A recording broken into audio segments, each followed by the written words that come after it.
அனைவருக்கும் வணக்கம். Joshna life style vlog உங்களை அன்புடன் வரவேற்கிறேன். அதுக்கு முன்னாடி சேனலை சப்ஸ்கிரைப் பண்ணாமல் இருக்கிற ஃப்ரெண்ட்ஸ் மறக்காமல் சப்ஸ்கிரைப் பண்ணிக்கோங்க. கூடவே பக்கத்தில் பெல் பட்டன் இருக்கும், அதையும் ஆன் பண்ணிக்கோங்க. ஆள் கொடுங்க, அப்போ தான் அடுத்தடுத்து நான் போடுற என்னுடைய வீடியோக்கள் உங்களுக்கு நோட்டிஃபிகேஷனில் வந்துக்கிட்டே இருக்குங்க. நாம் இன்றைக்கி ரொம்பவே ஈஸியாக, அதே சமயத்தில் ரொம்ப ரொம்ப சுவையான, இப்போ மழை டைமுக்கு ஏற்ற மாதிரி பூண்டு மிளகு சாதம் வந்து செய்ய போகிறோம். இந்த மழை டைமுக்கு பூண்டு மிளகு நம்ம சேர்த்துக்கும் பொழுது உடம்புக்கு ரொம்பவே நல்லது. இந்த சளி பிரச்சனையெல்லாம் இல்லாமல் இருக்கும். வாங்க எப்படி செய்கிறதுன்னு வீடியோக்குள்ளே போய் பார்க்கலாம். ஃபஸ்ட்டு வந்து சாதம் ரெடி பண்ணுறதுக்கு நான் வந்து 1 கிளாஸ் வந்து பாஸ்மதி ரைஸ் எடுத்திருக்கேன். நீங்கள் சாதாரணமாக நம்ம வீட்டில் டெய்லி யூஸ் பண்ணுற அரிசி கூட நம்ம இதுக்கு வந்து பயன்படுத்திக்கலாம். ரொம்பவே நல்லாயிருக்கும். எல்லாமே நம்மளுடைய விருப்பம்தான். சப்போஸ் நீங்கள் இந்த பாஸ்மதி அரிசியை குக்கரில் செய்கிறீங்க அப்படின்னு சொன்னால் 1 கிளாஸ் அரிசிக்கு 1.5 கப் தண்ணி சேர்த்துக்கோங்க. கொஞ்சமாக உப்பு சேர்த்துக்கோங்க. ஒரு 1/2 டேபிள் ஸ்பூன் அளவுக்கு ஆயில் சேர்த்துட்டு ஒரே ஒரு விசில் விட்டு எடுத்துக்கோங்க. நான் வந்துட்டு வடித்து எடுத்திருக்கேன். முடிஞ்ச வரைக்கும் டைம் கிடச்சதுன்னா நீங்கள் வடித்து சாப்பிடுங்க. உடம்புக்கு ரொம்ப நல்லதுன்னு சொல்கிறாங்க இல்லையா. இப்போ நம்ம இது போல் நல்லா உதிரியாக வடித்து எடுத்து வச்சாச்சு. நான் வந்துட்டு இன்றைக்கி மண் சட்டியில் தான் வந்து இதை தாளிக்க போகிறேன். ஏன்னா ஒரு ஆரோக்கியமான சாப்பாடு இல்லையா இன்றைக்கி.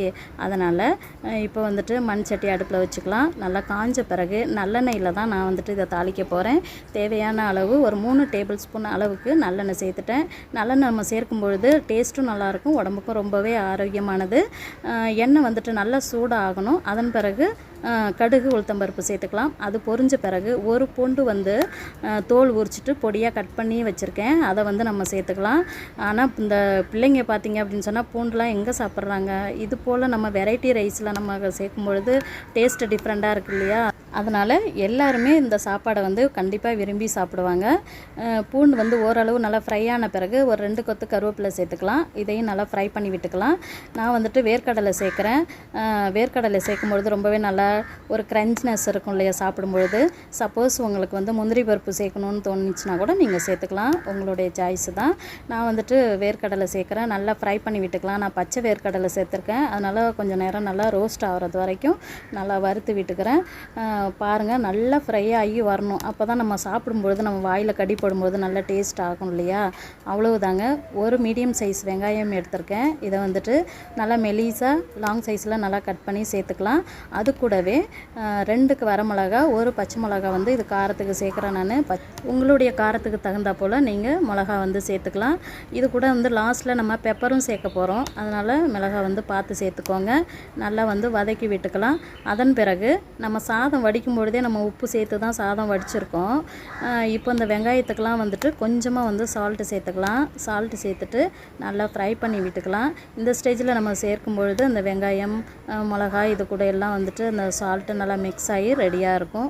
அவ்வளோதாங்க. மிக்ஸ் வந்து நல்லாவே ரெடி ஆகிடுச்சு. இப்போ வடித்து வச்சுருக்க சாதத்தை நம்ம இதில் சேர்த்துக்கலாம். பாருங்கள், கொஞ்சம் ஆயில் சேர்த்துட்டு நம்ம வடித்தோம் அப்படின்னு சொன்னாக்கா நல்லா உதிரியாக இது போல் கிடைக்கும். அந்த வெரைட்டி ரைஸ்லாம் வந்துட்டு இது போல் நல்லா உதிரியாக இருந்தால் தான் நமக்கு சாப்பிட்றதுக்கே நல்லாயிருக்கும் இல்லையா. அதனால் வேண்டிட்டு தான் இது போல் செஞ்சாச்சு. அவ்வளவுதாங்க. எல்லாத்தையும் நல்லா மிக்ஸ் பண்ணி விட்டுக்கலாம். ரொம்ப டிஸ்டர்ப் பண்ணாமல் லைட்டாக மிக்ஸ் பண்ணி விடுங்க. ஏன்னா சாதம் வந்து உடஞ்சிரும் இல்லையா, அதுக்காகத்தான். அவ்வளவுதாங்க. நல்லா எல்லாத்தையும் நல்லா கலந்து விட்டாச்சு. அதன் பிறகு நல்லா 1 டேபிள் ஸ்பூன் அளவுக்கு மிளகுத்தூள் வந்து சேர்த்துக்கலாங்க. இந்த மிளகுத்தூள் பார்த்திங்கன்னா நம்ம வீட்டிலே பவுடர் பண்ணினது தான். நீங்கள் வந்துட்டு கடையில் வாங்குறத விட நல்லா ட்ரை ரோஸ்ட் பண்ணிவிட்டு மிளகை இது போல் பவுடர் பண்ணி வச்சுட்டோம் அப்படின்னு சொன்னால் நம்ம சாப்பாட்டில் சேர்க்கும்பொழுது ரொம்பவே ஃப்ரெஷ்ஷாகவும் இருக்கும். அந்த ஃப்ளேவரும் வந்து அப்படியே நமக்கு இருக்கும் இல்லையா. அதனால் வீட்டிலேயே வந்து நீங்கள் மிளகுத்தூள் வந்து ரெடி பண்ணி வச்சுக்கோங்க. அவ்வளவுதாங்க. நல்லா கலந்து விட்டாச்சு. இப்போது அடுப்பை வந்து நல்லா மீடியம் ஃப்ளேமில் வச்சுட்டு ஒரு மூடி போட்டு விட்டுறலாங்க ஒரு 5 மினிட்ஸுக்கு. இந்த வீடியோ உங்களுக்கு பிடிச்சிருந்துச்சுன்னா உங்களுடைய ஃப்ரெண்ட்ஸ் அண்ட் ஃபேமிலி கூட ஷேர் பண்ணுங்கள். அவ்வளோதாங்க. 5 மினிட்ஸ் ஆகிடுச்சு. இப்போ நம்ம ஓப்பன் பண்ணி பார்க்கலாம் எப்படி இருக்குதுன்னு. அந்த பெப்பர் சேர்த்தோம் இல்லையா, நல்லா சாதத்து கூட நல்லா மிக்ஸ் ஆகி இருக்கும். இப்போ நல்லா ஒரு கிளறி விட்டுறலாங்க. பாருங்கள், அந்த பெப்பரோட ஃப்ளேவர் வந்து அவ்வளோ நல்லா சூப்பராக இருக்குது. வாசனையே வந்து ரொம்பவே நல்லா அட்டகாசமாக இருக்குது. இந்த மழை டைமுக்கு நல்லா சுட பூண்டு மிளகு சாதம் சாப்பிட்டா எப்படி இருக்கும், ரொம்பவே நல்லா இருந்துச்சு. இப்போ நம்ம இதை சர்வ் பண்ணிக்கலாங்க. இப்போது நம்ம வாழை இலையில் இதை வந்து சர்வ் பண்ண போகிறோம். ரொம்பவே நல்லாயிருக்கும் இல்லையா, சுட சாதம் வாழை இலையில் வச்சு சாப்பிடும் பொழுது. அவ்வளவுதான். பாருங்கள், நல்லா ஆவி பறக்க இருக்குது. நம்ம இப்போ எல்லாத்தையும் எடுத்துக்கலாம் சாதத்தை.